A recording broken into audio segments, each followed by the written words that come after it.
Welcome back to Arcade Spirits! Or maybe not. Nope, just walking right on by me, his head buried in reading some sort of spreadsheet off his tablet. Was he here to play? Doesn't seem like the typical businessman on a break or unwashed and unemployed game aficionado. In fact, I don't know.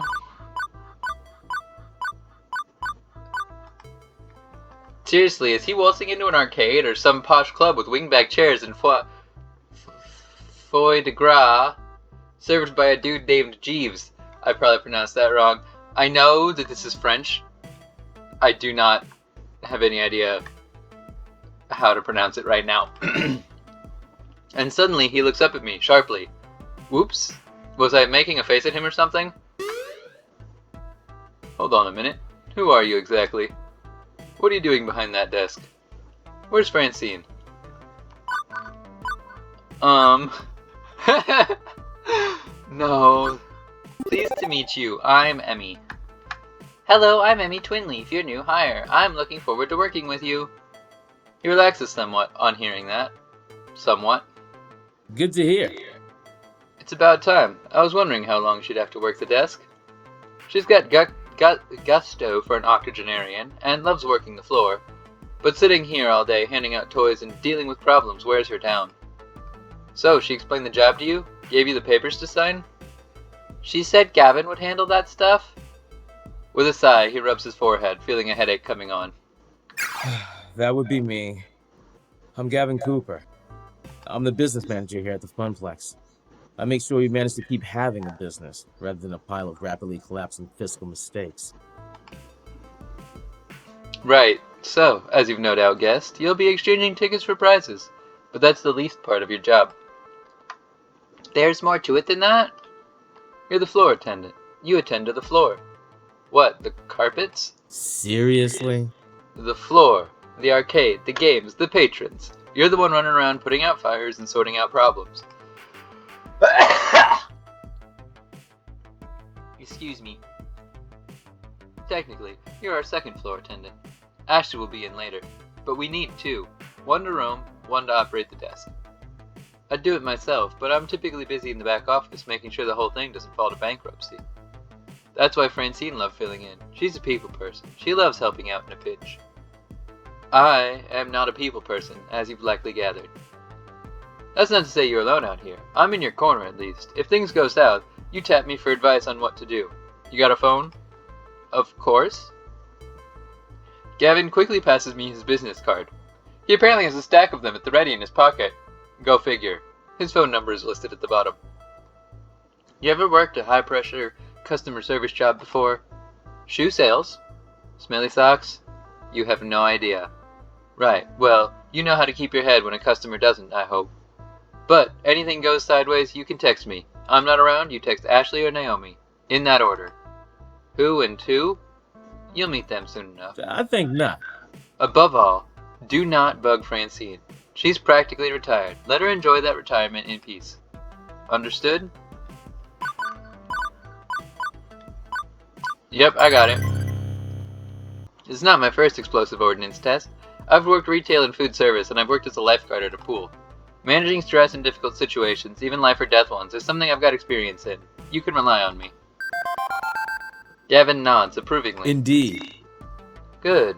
I like to hear that. If you can handle yourself and exercise good judgment, you'll last a hell of a lot longer than the last guy who sat there. If you stay clear and honest with me, do your work, do it well, we'll get along swimmingly. I have enough problems keeping this magical arc of hopes and wishes afloat. Please, don't add to my problems. Magical arc of what now? Gavin sighs again, a stress release gesture, but his expression softens somewhat afterwards. I take it Francine told you her theory, that this is more than just a job, more than just an arcade. That's my understanding. I'm not into dressing up words. I like to speak plain. If I'm curt, then that's because optimization is a factor of my job. Everybody working here wants to work here. This is where they belong, for one reason or another. Me? I love chaos. I love wrangling chaos specifically. The arcade industry is high risk, high reward. I manage that risk so that they can also find happiness in their lives. Everybody in this business has a dream they're chasing. It's a fragile thing, prone to getting crushed by hard reality.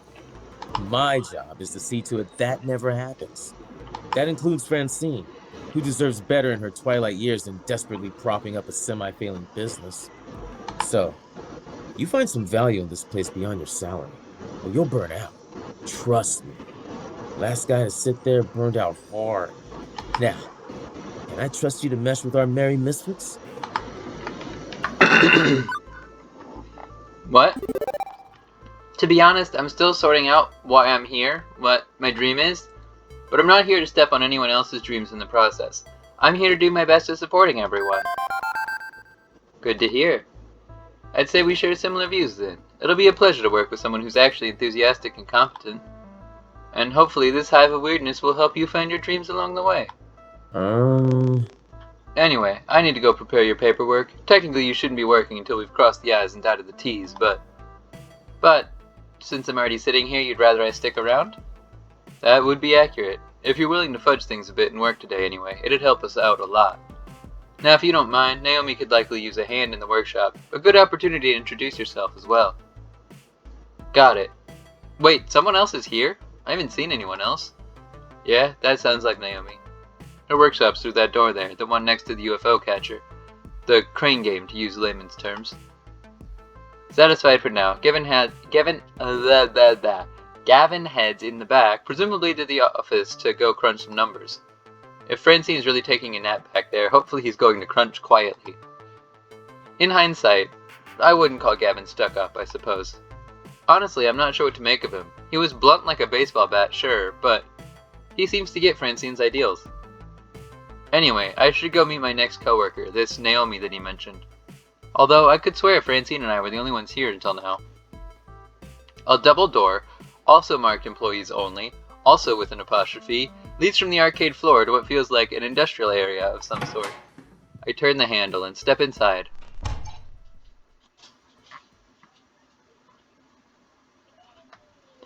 In a little room tucked away between the back offices and the Funplex front, I find what is very likely this Naomi, spoken only of in myth and legend.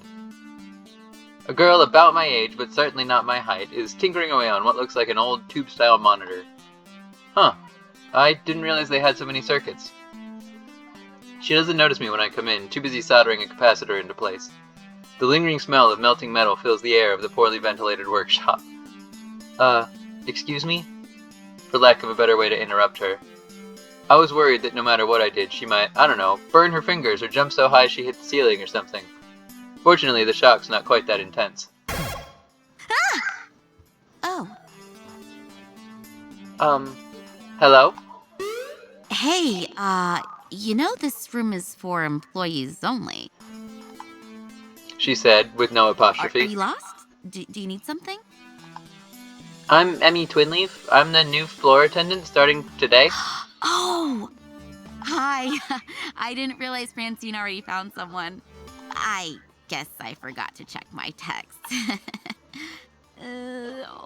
Whoops. She spares a glance at her phone on the nearby workbench, where a huge stack of green notification messages lie in wait. One thought comes to mind on actually seeing her. The room's right at the heart of the building, but totally isolated. With the heavy doors closing behind me, I can barely hear the arcade. Considering how completely and utterly dedicated she was to that monitor, not even noticing me, I guess that's also why. But what I first notice is her smile. Even when squinting to see the tiny components on that circuit board, even when laser focused, she was smiling happily, I could tell from behind. I have X-ray vision or something, I guess. Anyway, I'm Naomi Fairchild, the Funplex's techie. Hi! Pleased to meet you. I was expecting Gavin, though. He usually checks up on me about now. He's busy doing strange things with numbers? Ugh, yeah, that sounds like Gavin. I take it he sent you along to help? Great. Give me a hand with this monitor. It's really heavy, and I'm still paranoid about dropping it after what happened last time. Really? What happened last time? Oh, well, I dropped it. That makes sense. Oh, right. She helps me lift the large cathode ray tube, slotting the heavy metal framework into place in the exposed guts of a nearby arcade cabinet. Once done, she starts hooking wires up to other wires. There's a surprising number of green circuit boards in that largely hollow wooden shell. This is the first time I've seen the inside of one of these things. It's weird. Lots of empty space, a couple large slabs of circuits, and that beefy monitor. Why is it so empty in there? Seems inefficient. Couldn't you pack more games into the arcade if it was more compact? Not really. It's more about the footprint on the floor than the vertical height. Naomi keeps working, using a pocket multimeter to check various connections as she speaks. Let me explain. I mean, compare American and Japanese cabinets. Ours are designed for standing players, so they have to be upright, even if that means an empty base. Japanese candy cabs are shorter, so you play sitting down. But I prefer American style. Ours have more room for art. She closes up the rear access panel, closing it with one of the many keys on the keyring at her side, then steps back to admire her handiwork. There's genuine joy in that smile. Not just at a job well done, but at looking at the whole thing, like it's a fine sculpture. So beautiful. Ooh, I love the classic Midway style. Look at those sharp angles, the sidearm decals, the bold font on the marquee, the bezel artwork. The what on the what and the what artwork? With a sigh, Naomi points out key features to me. The strip across the top with the game title, that's the marquee. The artwork that wraps around the monitor, that's the bezel. I mean, you see it too, right? How beautiful and cohesive it all is, working in harmony to give this game its own unique feel, its own experience. As for me, well, it's beautiful in its own way. The way she stares lovingly at this, well, honestly, this box of wood and circuits and vacuum tubes and stuff, I think I understand. It was made to be one whole thing. The art, the style, and of course the game itself. All of it part of the same experience. Everything about this game is the game. If you run it on an emulator or on a game console instead, it's made lesser. Yeah, I guess I can see it. It's beautiful in its own way. Oh good. Naomi lights up with joy like a pinball machine, all twinkly and shiny. Woohoo! Finally! So few people really understand the beauty of a classic arcade game. Having someone I can talk to about this stuff is going to be great. Especially with that jerk Gavin running the numbers. Gavin? What's wrong with Gavin? I don't know. Okay, well, don't get me wrong, I can get along with him, generally, but his whole attitude is just... ooh. Ugh. All he really cares about is money. He keeps the arcade running, yeah, but I just know if he had his way, he'd gut the whole place. If anybody's gonna ruin the Funplex, it's him. Mark my words, it's inevitable. That doesn't sound right. He seemed easy enough to get along with, and what's more, Gavin gave me that whole speech about protecting their dreams. This looks like a pretty sore point here, a long-standing argument that the new gal really shouldn't get involved with. And yet, I'm involved, aren't I? I have to work with both Naomi and Gavin. So I'm not sure if I should prod at it, but I kinda wanna know, too.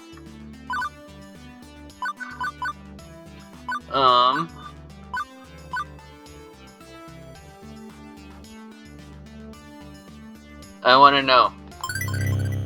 I get this is touchy, but if I'm going to be working here, I think we should all be honest with each other. No gossiping. So I gotta know, why do you think Gavin wants to destroy the arcade? He buys into Francine's idea that this is a place for dreams. He says he does, but he's willing to sacrifice way too much just to keep the whole thing afloat. Road to hell, best intentions, etc. If he had his way, this place would be like Deco's Palace. Nothing but ticket games and prize catchers. He thinks actual video games are too expensive, a waste of floor space. I bet he'd remove them all if he had his way. I just don't trust him. I don't trust him to do the right thing. But that's my problem, not yours. Sorry to drop gossip on your head like this. Thanks for hearing me out anyway. Right, let's get back to work, shall we? Now for the less fun part. You seem a strong, strapping kind of gal. Well, a strong gal at least. Well, you're a gal. That's enough. I'm semi-insulted then? Okay, let's get to it. Right, a little to the left now. My left, you're right, careful! Now, forward. Right. Correct, I mean. Not turn to the right. Keep it coming, and... There. Carefully. Tip it into place. Victory! I gently ease it, the rolling dolly forward, the giant wooden box slotting into place alongside its neighbors. The two-wheeled dolly makes it easier, but hardly easy, especially with Naomi fretting over her baby getting scratched or worse, falling over. But with the work done, she's all smiles again. But I think we're gonna end this episode here. Yup. Bye-bye.